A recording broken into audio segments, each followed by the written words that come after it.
falar pelo restante do horário até as 11 horas. Com a palavra por inversão, ainda tem um tempo restante. Com a palavra, deputado Júnior Mock. Senhor presidente, senhores deputados, população que prestigia a nossa sessão, imprensa, assessores, enfim.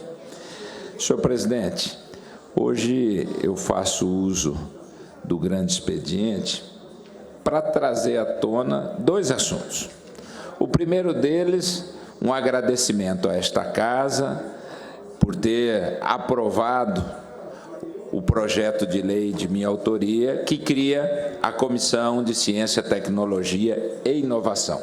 E ontem nós tivemos a oportunidade de fazer a instalação dessa comissão. E, durante a instalação, prestigiaram o evento todas as universidades, ou pelos seus reitores, ou por seus representantes legais, prestigiaram também a Comissão de Ciência, Tecnologia e Inovação da OAB, da Ordem dos Advogados do Brasil, representantes da Embrapa e de outras instituições, demonstrando claramente, com a presença do secretário executivo de Ciência, Tecnologia e Inovação do Governo do Estado, Ricardo Sena, demonstrando a importância desse tema, não só para a Assembleia Legislativa, mas a importância desse tema na vida de cada um de nós. A criação da comissão ela tem um objetivo específico, o objetivo de que esta casa possa trazer, como representante da sociedade sul-mato-grossense, possa trazer todas as questões inerentes ao desenvolvimento tecnológico, às inovações, ao processo de criação, ao processo científico, às discussões. Esta casa é a caixa de ressonância da sociedade. E a tecnologia, a inovação, o mundo virtual está presente em todos os nossos dias, em todos os nossos momentos. Qualquer das políticas públicas existentes, elas se utilizam da ciência, da tecnologia e mesmo do processo de inovação. E é por isso que esta comissão foi criada. Eu cito alguns exemplos claros. Eu me lembro muito bem que eu era funcionário do Banco do Brasil, isso há mais de 30 anos atrás, e lá eu era da carteira agrícola. E me lembro que o estabelecimento do valor básico de custeio para os produtores era determinado pela faixa de produtividade. E a faixa mais alta de produtividade, que raríssimos produtores atingiam na época, era 2.400 quilos por hectare, ou seja, 40 sacos. Hoje, a média de produção ultrapassa os 60. E em muitos produtores, a casa dos 70, 80 sacos de média por hectare anualmente. Isso se deve a quê?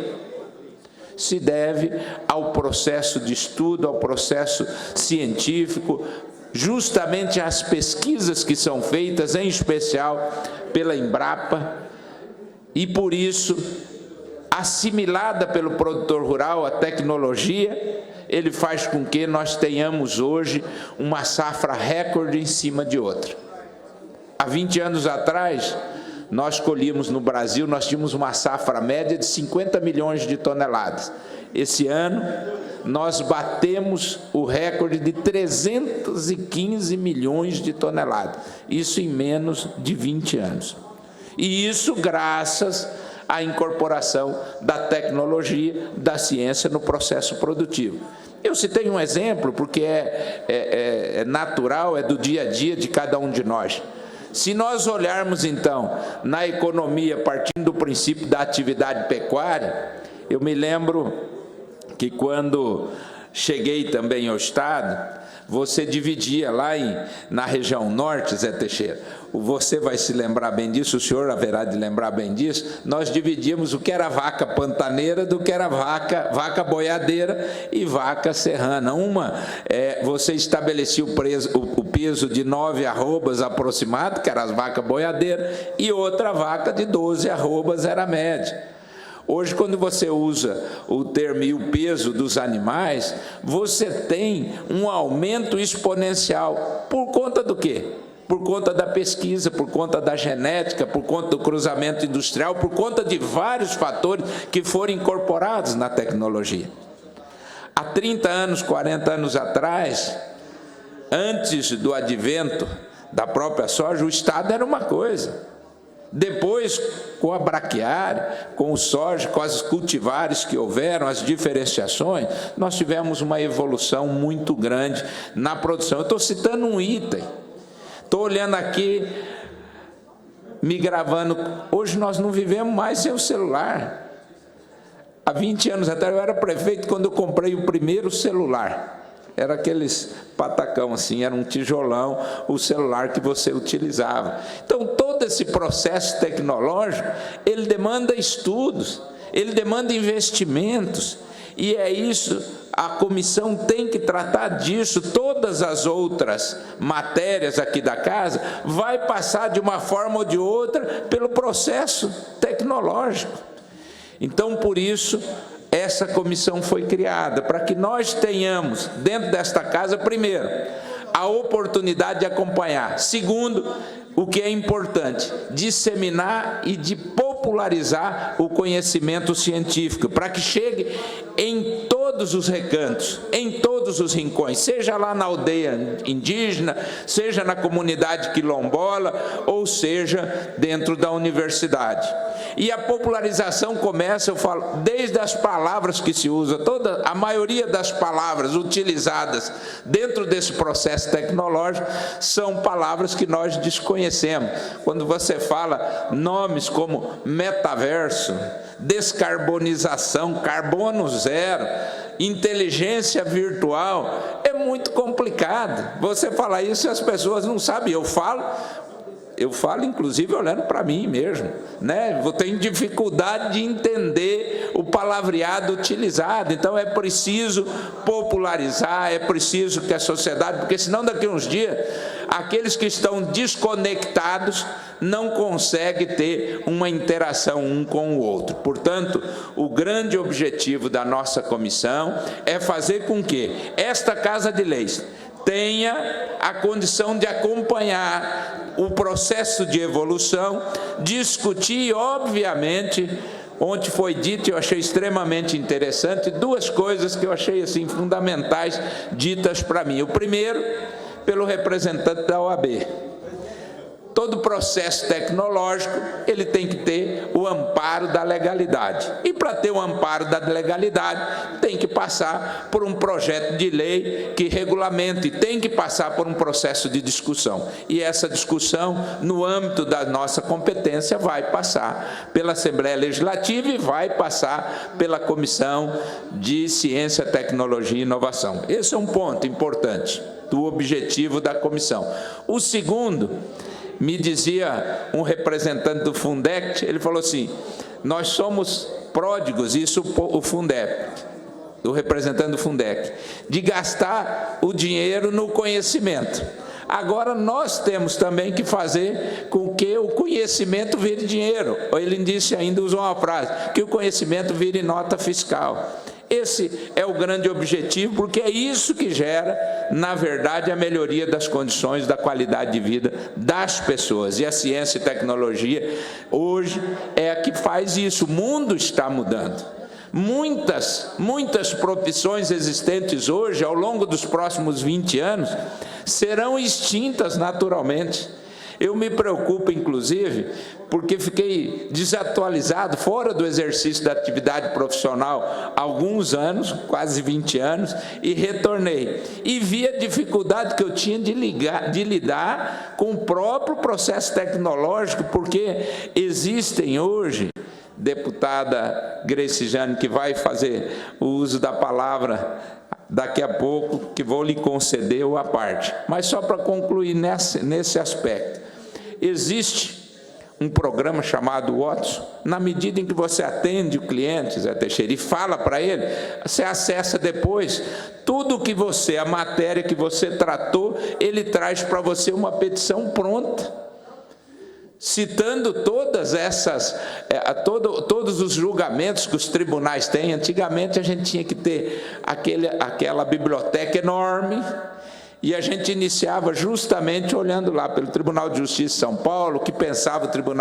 o Superior Tribunal de Justiça, o Supremo Tribunal Federal, encontrando decisões análogas para a gente poder propor uma petição e estampar ali o entendimento, né? Pelo menos o que era a maioria do entendimento, do pensamento jurídico do país em relação à matéria. Hoje já não, isso vem pronto. Então, eu estou citando apenas alguns exemplos para a gente dizer a importância desse tema e a importância de que a Assembleia Legislativa não pode se ausentar, ela tem que estar junto, discutindo. Estamos chamando para estar juntos discutindo com nós as universidades, todas elas. Estamos chamando as fundações, estamos chamando também as empresas da iniciativa privada que desenvolvem o processo tecnológico e a gente até desconhece. Portanto, agradeço a esta casa e agradeço a todos os membros da comissão que estão juntos nesse processo, deputado Roberto Rachioca, deputada Gleice Jane, e a todos aqueles que querem e que queiram, né, participar junto conosco nesse processo. Concedo a parte à ilustre deputada. Deputado Júnior Mock, primeiro eu quero parabenizar por essa iniciativa, né, da criação da comissão de tratar a ciência e tecnologia junto, mas também com diferença da educação. Acho que é importante a gente compreender que há proximidade, mas também há diferenças nesse processo. Ontem a gente participou aqui do ato de posse, né, e de inauguração dessa comissão, muito importante, e eu me lembro, quando ainda estudava na universidade, quando fui estudante da UEMS, que naquele processo a UEMS saiu da educação e foi para a Secretaria de Ciência e Tecnologia. E, deputado, foi o melhor momento que a Universidade Estadual do Mato Grosso do Sul teve na história, porque foi um momento em que ela conseguiu verticalizar o seu conhecimento, foi um momento que ela atraiu cientistas, foi um momento que ela atraiu pessoas para poder construir e fortalecer a ciência no Mato Grosso do Sul. Então, tratar as universidades, né, e todo esse processo dentro do contexto da ciência e da tecnologia é fundamental. Mas eu penso que nós também temos que ampliar esse debate para além da economia, né? Ontem eu falei um pouco sobre isso e acho fundamental que no espaço, né, da Assembleia e da política a gente também traga a ciência como um horizonte para os nossos projetos, para os nossos debates, né? E para isso é importante que a gente inclua as ciências políticas, as ciências sociais, as ciências humanas. É importante que a gente consiga compreender o ser humano de um modo geral. Então, todas essas ciências são fundamentais, né? No processo econômico, a gente, como disse o representante do Fundect, a gente investe, e eu não entendo que todo o processo de investimento em ciência não é gasto, para mim é investimento.